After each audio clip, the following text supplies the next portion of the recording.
Guyon, La Faute-sur-Mer, 2 villages envahis par les eaux en quelques minutes. Pendant la tempête, la digue qui les protégeait a cédé.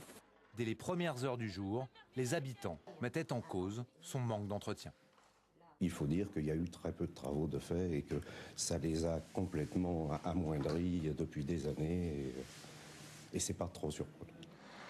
Et pourtant, dans cette zone d'estuaire, d'autres digues ont été régulièrement renforcées. La preuve sur ces images tournées en 2008, un chantier à 10 millions d'euros, preuve que l'importance cruciale de ces ouvrages était parfaitement connue et le scénario de la catastrophe déjà écrit. Ce qui peut arriver sur une digue comme celle-là, qui est une digue en terre, c'est qu'il y ait une pression très forte côté mer qui engendre en fait une brèche dans la digue et la digue s'ouvre sur 50-60 mètres de large et l'ensemble de la marée se disperse à l'arrière de la digue. Et à l'arrière de la digue? Et à l'arrière de la digue, il y a des maisons.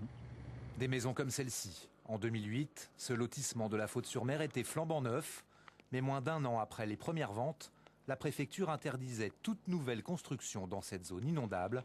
À l'époque, le maire contestait cette décision au nom de l'intérêt de ses administrés. Il y a un risque d'inondation.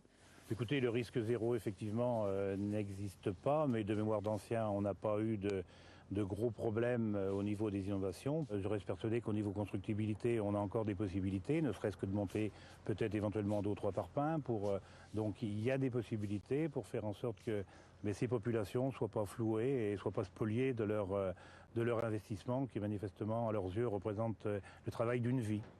Dans la nuit de samedi à dimanche, les habitants de ce lotissement ont finalement perdu beaucoup plus qu'un permis de construire.